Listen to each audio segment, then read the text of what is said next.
Hello friends, നമസ്കാരം. എല്ലാ കൂട്ടുകാർക്കും എൻ്റെ പുതിയൊരു വീഡിയോയിലേക്ക് സ്വാഗതം. ഞാൻ ജനുജനാർദ്ദനൻ നോക്കുതല. ഇന്ന് ഞാൻ വന്നിരിക്കുന്നത് ഒരു അടിപൊളി കടലക്കറിയുടെ റെസിപ്പിയിലാണ്. ഞാൻ കടലക്കറി ഇതിൻ്റെ മുന്നേ 2-3 റെസിപ്പികളായിട്ട് ഇട്ടിട്ടുണ്ട്. പക്ഷെ അതിൽ നിന്നൊക്കെ വ്യത്യസ്തമായിട്ടുള്ള ഒരു സൂപ്പർ കടലക്കറിയാണ് ഞാനിവിടെ ഉണ്ടാക്കാൻ പോകുന്നത്. ഇത് പുട്ടിൻ്റെ കൂടെ കഴിക്കാൻ അതീവ രുചികരമായിരിക്കും. ഏറ്റവും ബെസ്റ്റ് കോമ്പിനേഷൻ ഇത് പുട്ടിൻ്റെ കൂടെയാണ് എന്ന് ഞാൻ പ്രത്യേകം പറയുന്നു. അപ്പോൾ തീർച്ചയായിട്ടും ഈ വീഡിയോ നിങ്ങൾ സ്കിപ്പ് ചെയ്യാതെ കാണണം കേട്ടോ. കണ്ടിട്ട് ഇഷ്ടപ്പെട്ടാൽ ലൈക്ക് ചെയ്യുക, കമൻറ്റ് ചെയ്യുക, ഷെയർ ചെയ്യുക. അതിനൊന്നും മടിക്കരുത്. നിങ്ങളുടെ ലൈക്കും കമൻറ്റുമാണ് എൻ്റെ ചാനലിൻ്റെ റീച്ച് കൂട്ടുന്നത്. പിന്നെ അതുകൂടാതെ ആദ്യമായിട്ട് കാണുന്നവരുണ്ടെങ്കിൽ നിങ്ങൾ എൻ്റെ ചാനൽ ഒന്ന് സബ്സ്ക്രൈബ് ചെയ്തിട്ട് ആ ബെൽ ബട്ടൺ കൂടി ഒന്ന് അമർത്തി പോകാൻ ശ്രമിക്കണം. അതുകൂടി മറക്കരുത് കേട്ടോ. അപ്പം നമുക്കിതിൻ്റെ വീഡിയോ കണ്ടിട്ട് മടങ്ങി വരാം.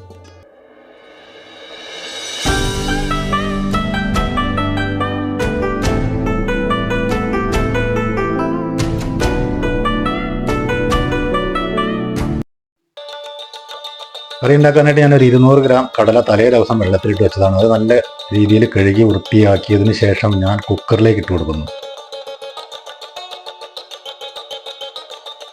ഇത് വേവാൻ ആവശ്യത്തിനുള്ള വെള്ളം ഒഴിച്ചു കൊടുക്കുന്നു. പിന്നെ അതുകൂടാതെ ഒരു നുള്ള് മഞ്ഞൾപ്പൊടി ചേർക്കുന്നുണ്ട്. പിന്നെ ഒരു 1/2 ടീസ്പൂൺ ഉപ്പ് കൂടി ഇതിലേക്ക് ചേർത്തിട്ട് കുക്കർ അടച്ചിട്ട് ഒരു 3 വിസിൽ വരുന്നത് വരെ നമുക്ക് വേവിച്ചെടുക്കാം. കാരണം ഈ കടല നല്ല രീതിയിൽ വെന്താൽ മാത്രമാണ് ഇതിലേക്ക് മസാല ശരിക്ക് പിടിക്കുകയുള്ളൂ. അപ്പോൾ അതവിടെ മാറ്റി വയ്ക്കാം. കുക്കർ അത് വേവട്ടെ.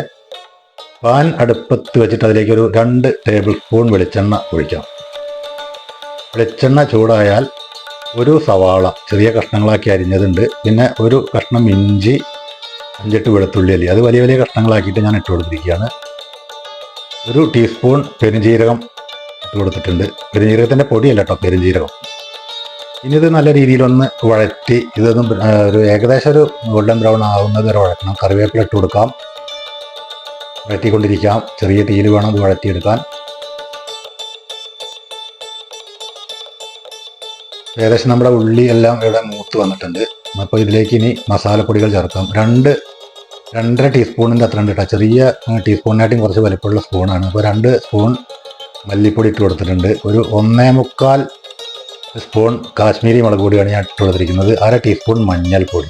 ഇത്രയും ചേർത്തിട്ട് നമുക്കിത് ഒരു 2 മിനിറ്റ് നേരം ചെറിയ തീയിൽ വഴറ്റിയെടുക്കാം.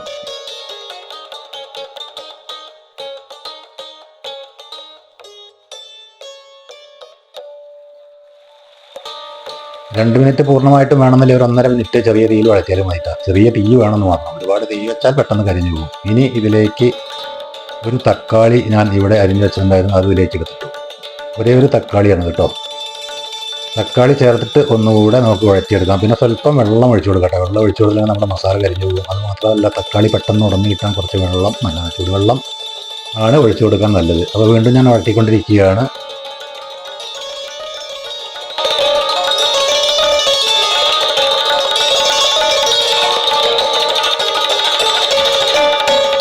സ്വല്പം കൂടെ ഞാൻ വെള്ളം ഒഴിച്ചു കൊടുക്കുന്നത്, കാരണം നമുക്ക് തക്കാളി ഒന്നുകൂടെ ഉടഞ്ഞു കിട്ടാണ്.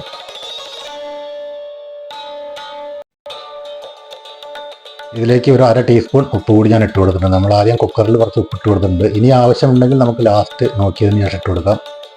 ഏകദേശം നല്ല രീതിയിൽ ഞാൻ വഴറ്റിക്കൊണ്ടിരിക്കുകയാണ്. തക്കാളി ഏകദേശം നല്ല രീതിയിൽ ഒന്ന് വഴന്ന് വരുന്നുണ്ട്. ഉടഞ്ഞ് ചേരണമെന്നില്ല, തക്കാളി ഒന്ന് വഴന്ന് വന്നാൽ മതി. ആ എണ്ണയിൽ കിടന്നൊന്ന് മുട്ടിക്കുക, അത്രയേ ഉള്ളൂ. പിന്നെ അതിലേക്ക് ഒരു 1/4 മുറി നാളികേരം ചിരകിയത് ഇതിൻ്റെ കൂടെ ഇട്ട് കൊടുത്തു. ഇനി ഒരു 2 മിനിറ്റ് കൂടി ഈ നാളികേരം കൂടി ചേർത്തിട്ട് നമുക്ക് വഴറ്റിയെടുക്കണം.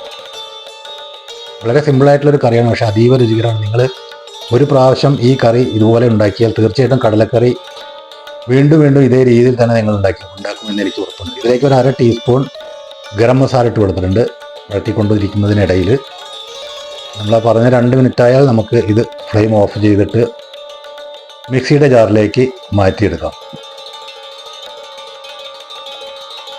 ഞാനിവിടെ ഫ്ലെയിം ഓഫ് ചെയ്ത് അത് മിക്സിയുടെ ജാറിലേക്ക് മാറ്റിയിട്ടുണ്ട്. ഇത് 2 പ്രാവശ്യമായിട്ട് അരയ്ക്കേണ്ടി വരും. കാരണം ഞാനിത് ഒരു പ്രാവശ്യമായിട്ട് ഇട്ട് നോക്കി, അരയ്ക്കാൻ പറ്റുന്നില്ല. അപ്പോൾ 2 പ്രാവശ്യമായിട്ടാണ് ഞാനിത് അരച്ചെടുക്കുന്നത്. അരച്ചെടുത്തതിന് ശേഷം നമ്മൾ വെച്ച അതേ പാനിലേക്ക് തന്നെ ഇത് ഒഴിച്ചു കൊടുക്കാം.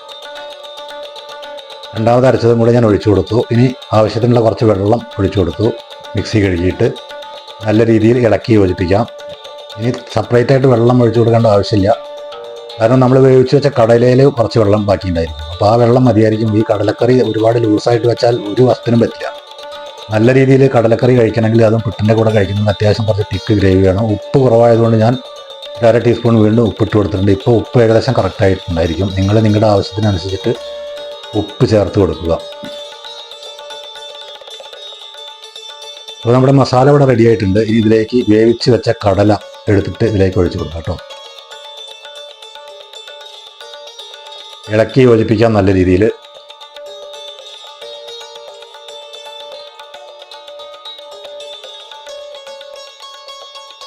ഒന്ന് അടച്ചു വെക്കാം.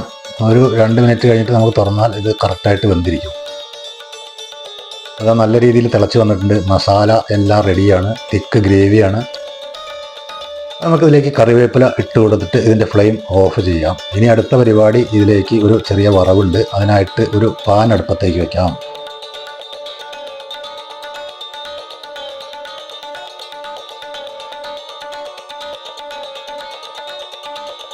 ഇതിലേക്ക് ഒരു ടേബിൾ സ്പൂൺ വെളിച്ചെണ്ണ ഒഴിച്ചു കൊടുക്കാം. അധികമൊന്നും വേണ്ട, കുറച്ച് മതി. കുറച്ച് കടുകിട്ട് പൊട്ടിക്കാം. അത് പൊട്ടിക്കഴിഞ്ഞാൽ ഒരു ചെറിയ ഉള്ളി ഒരു 5-8 ഞാൻ അരിഞ്ഞു വെച്ചിട്ടുണ്ട്. അത് ഇതിലേക്ക് ഇട്ട് കൊടുക്കാം. നല്ല രീതിയിൽ ഗോൾഡൻ ബ്രൗൺ ആവുന്നത് വരെ തന്നെ വഴറ്റിയെടുക്കണം കേട്ടോ. അത്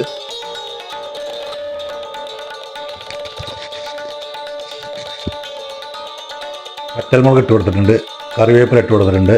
ഒന്ന് ഇളക്കി യോജിപ്പിച്ചിട്ട് കടലക്കറിയിലേക്ക് ഒഴിച്ച് കൊടുത്താൽ സുന്ദരമായിട്ടുള്ള അടിപൊളി കടലക്കറി ഇവിടെ റെഡിയാണ്. നിങ്ങൾ ഈ കടലക്കറി തീർച്ചയായിട്ടും ഉണ്ടാക്കാൻ മറക്കരുത്. അത്ര രുചികരമായിട്ടുള്ളൊരു കടലക്കറിയാണ്. അത്ഭുതപ്പെട്ടു പോകും. ഇത്രയും രുചികരമായിട്ടുള്ളൊരു കടലക്കറി നിങ്ങൾ ഹോട്ടലിൽ പോയാൽ പോലും കിട്ടില്ല. അപ്പോൾ കാണാൻ മാത്രമല്ല, ഇത് ഭംഗി കഴിക്കാനും അതീവ രുചികരമാണ്. അപ്പോൾ ഇത് കണ്ടിട്ട് ഇഷ്ടപ്പെട്ടാൽ ലൈക്ക് ചെയ്യുക, കമൻറ്റ് ചെയ്യുക, ഷെയർ ചെയ്യുക. അടുത്ത ഒരു വീഡിയോ ആയി വരുന്നതിന് നന്ദി, നമസ്കാരം. ഞാൻ ജനാർദ്ദനൻ മൂക്കുതല.